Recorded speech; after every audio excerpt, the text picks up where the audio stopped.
The Dodgers win the division for the 10th time in 11 years. I think we should all be convinced Dante Moore won the UCLA quarterback gig. And Aaron Donald just spent the best $16,000 in his life. Good morning. I'm James. This is your daily dose of sports and snark for the greatest sports city in the world, Los Angeles. This is the faithful Angelenos morning report.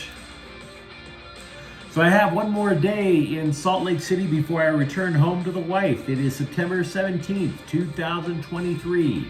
It is also Sunday, the Lord's Day. Take a moment. If you believe in God, as I do, thank Him for the great things that you have in your life, like LA sports. So if you like being in the know about LA, clickety-clack the like button. Clickety-clack the subscribe button. There's a notification bell. Hit that. It'll let you know we drop new content. Sharing is caring. Let people know we exist. And comment.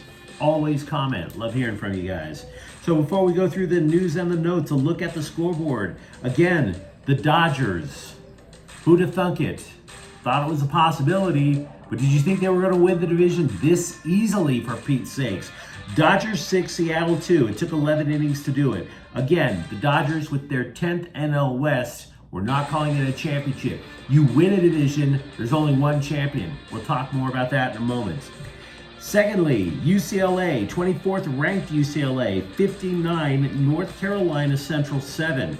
Dante Moore was 8 for 12 with 182 yards and 2 touchdowns. The 8 for 12 is crucial for the long-term future of the quarterback, which I'll explain in a few minutes. LAFC wins El Trafico. Dennis Bouanga scores twice. They defeat the Galaxy 4-2. We have a rapid recap on both the Galaxy and the LAFC playlist. Billy Sharp also scores for the Galaxy. Meanwhile today, Dodgers at Seattle at 1. Gavin Stone is 1-0 with a 10.80 ERA. Logan Gilbert is 13-6 with a 3.62 ERA. The Chargers are in Tennessee this morning at 10. No Austin Eckler, no Eric Kendricks at linebacker, and no Chris Rumpf at defensive end. The Chargers are all of a sudden a vulnerable football team. Yikes. San Francisco is at the Rams at 1. We have a preview of how I think the Rams can limit the damage from San Francisco's offense on Friday Night Chalk Talk. Look at the Rams playlist to find it. Also, Chicago is at Angel City at 3 o'clock. But let's get to the big story. Look, the Dodgers winning the division should surprise very few people outside of Slum Diego. And by the way, if you happen to run into a Padres fan today, I encourage you to remind him that the greatest Padres team that he ever watched was just loaded to the gills on steroids. Loaded to the gills on steroids. Just a roster full of cheaters, right? And just tell them that you're very sorry that his favorite players of all time now have very tiny balls. Testicles the size of marbles, for Pete's sake. And let them know that rooting for sports teams in San Diego is a bigger fraud than Jeffrey Epstein killing himself. Just let them know. Don't be afraid to point at them and laugh, is my point. Anyway. What should surprise people is not that they won the division. What should surprise damn near everybody is how soon they did it. There's still a couple of weeks left to go in the regular season, guys. Despite the payroll cuts, despite losing their starting shortstop in spring training, Gavin Lux, do you remember him? Despite losing fan favorites, Justin Turner, Trey Turner, etc., despite having enough injuries to fill a hospital, a good hospital, by the way, not county, not the ghetto hospital. So what can we learn from what the Dodgers have accomplished this year, although there's still more to accomplish? The primary thing I would say is to crib something from the world-famous life coach / cult leader, Tony Robbins, who said, money does not solve all your problems, but at least you can arrive to them in style. Consider how much money all these other teams spent to try to out-Dodger the Dodgers. The Mets made it their life goal. They said so as much over the last couple of off seasons. We are going to replicate what the Dodgers do. They were out of it months ago after having the biggest payroll in baseball. What about, I don't know, the Yankees? They're 8 games out of a wild card spot. They're not going. Bigger payroll than LA. The Padres spent money like a bunch of pimple-scarred teenagers hoping to get lucky on prom night. Didn't happen. It didn't. They spent more than the Dodgers. They're going to be in real trouble in a couple of years with this. So money is not the answer as to why the Dodgers won the division. The second thing to learn is that in today's world, and I think this is critical, is you have to be adaptable. Absolutely. That's something you can take in life, for Pete's sakes. Mookie Betts should have never been playing the infield. Never. But he wanted to do it for the sake of the team. And he did do it. And he excelled at it. For Pete's sake, he's not the only Dodger who's been like a human Swiss Army knife. Everybody who watches Dodgers baseball knows about Chris Taylor, Kike Hernandez. I would even argue Amed Rosario is in that mix.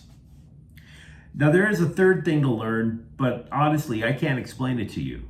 How do you explain something as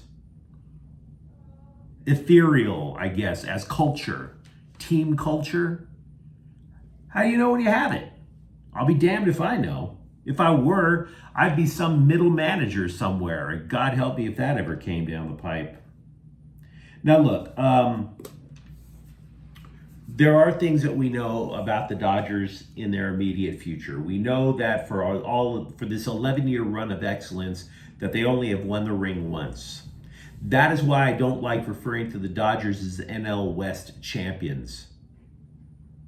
To me, there has never been such a thing as a division champion. There's never been such a thing as a wild card champion. When you win the pennant, that means you won either the AL or the NL. That's winning the pennant. There's only one championship, and that's the team that gets the bling. So for the Dodgers, in order to do it, we already know that their pitching is suspect to be kind. That this is an incomplete baseball team. And I think if 2 things are going to happen for the Dodgers to get to the title, it's probably going to have to be all offense and pray for something from the pitching staff. The reason I bring all that up is because I believe the Dodgers need more from both Will Smith and JD Martinez. They've both been injured. They're both kind of okay, but they weren't what they were before those injuries this season. So I think getting them completely healthy, back to being completely themselves, is critical.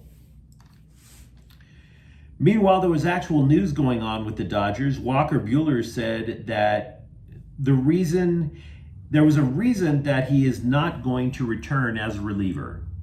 Some people were like, well, wait a second, if you can go 1 or 2 innings, maybe you need a little extra rest, why not do that?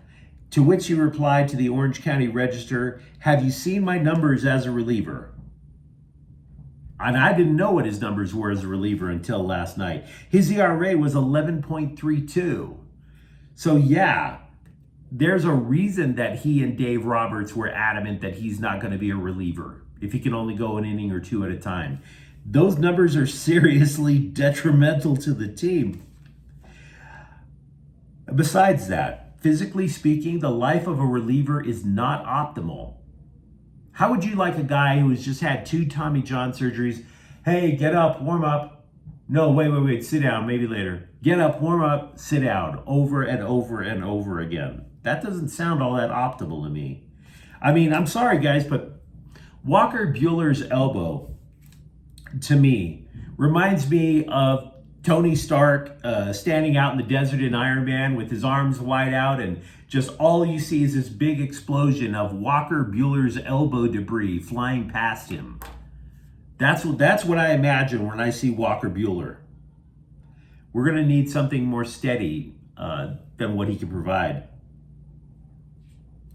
Buehler, though, said that he believes that the next generation of Dodger pitchers will meet the challenge of the postseason. Quote, outside of us having some fake playoff games to get them to go outside and practice in, they're as ready as they're going to be. Obviously, we're going to need them. I look forward to watching them, unquote. Clayton Kershaw also said that he feels as if he's still trying out for a role for the postseason. Trying out. Auditioning. Quote, I need to prove to myself that I'm still good enough, unquote. I think you're doing okay, dude. Let's not overplay this with the dramatics. I think you're doing okay. I mentioned in yesterday's clip that a key to finding out who UCLA's quarterback should be in this three-man competition is to watch to see who was starting Saturday. If that mystery man started strong and then got benched quickly, there's one reason for it. And that reason is that Chip Kelly wouldn't want to get that particular quarterback hurt, because then, of course, you just crush your own starting quarterback. So Chip Kelly did not say as much after the game, but everything points to Dante Moore. Dante Moore did start. Dante Moore's first pass was a 67-yard touchdown. And then they pulled him with 9 minutes to go in the second quarter. So that checks all the boxes. Who started? Did they get off to an amazing start? And did they get the quick hook so that they wouldn't go through a fluke injury? So that looks like the answer to me, even though he's not saying it. In the days ahead, we're going to have to ponder if Moore is really ready for the pressure cooker that I believe he's going to be put in. Consider this. His first opponent as the so-called official UCLA starting quarterback, if in fact he does finally get the nod from Chip Kelly, it's up here in Utah. 12th ranked Utah on the road. The defending Pac-12 champs on the road. But look, we'll ponder that over the next few days. I would be remiss if we didn't take a moment and applaud what this guy's accomplished in a very brief window of time. Consider the other freshman quarterbacks in a loaded recruiting class that came to college this year. USC's Malachi Nelson, third on the depth chart. He's passed maybe, I think, 3 times in the first game. Because after all, he's not going to be replacing Caleb Williams, right? What about Arch Manning of Texas? The Manning name carries something, for Pete's sakes. The Manning family is synonymous with quarterbacks in the NFL. Arch Manning, for people who didn't think that Malachi Nelson was the top recruit in the nation, the rest thought it was Arch Manning. Arch Manning is also third on the depth chart over in Texas. So this recruiting class was as deep as an ocean, and yet there's only one freshman quarterback who is starting in major college football, and that's Dante Moore, which is really impressive. It just is. The Rams' Aaron Donald was fined $16,000 for roughing Geno Smith in last week's win up in Seattle. I don't think he cares. Here's why. If you had hundreds of millions of dollars in the bank, spending $16,000 to hear another grown man scream, "Oh my God," when he sees you, oh, that's an ego stroke worth signing the check over, guys. If you haven't seen the tape, and I'd be amazed if you didn't, Geno Smith, a grown-ass man, saw Aaron Donald on a blitz, untouched, and literally screamed, "Oh my God," where you could hear it in the rafters. If you had that many millions of dollars, you would want that ego stroke. That makes you look like the Chuck Norris of the NFL, for Pete's sakes. And yes, I already made references to pornography when that "oh my God" thing first came out, so we don't have to redo those jokes. ESPN's Brian Windhorst claims that it was the Clippers who called off a James Harden trade with Philadelphia. Do you buy that? I don't. I don't buy much of anything out of Brian Windbag, but I will say this. The Clippers calling up the Sixers and saying, "You take our backup point guard or the deal is off." Do you buy that? You take our backup point guard for our first ballot so we can get your first ballot NBA Hall of Famer. Your 7-time All-Star. You give him over for our backup point guard or I'm hanging up the phone right now. Does that make any sense to you guys? Really? Just to repeat something we talked about a couple of months ago, the more sensible Adrian Wojnarowski has previously reported that the Sixers simply asked too much of any trade partner. There were more teams calling about James Harden than the Clippers. So that makes sense, that the Sixers were asking too much for James Harden.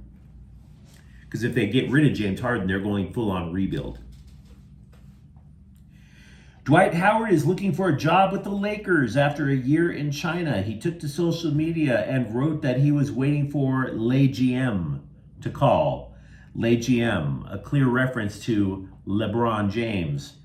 Yeah, that's going to do a lot to convince Le Rob or Rob GM, Palinka GM.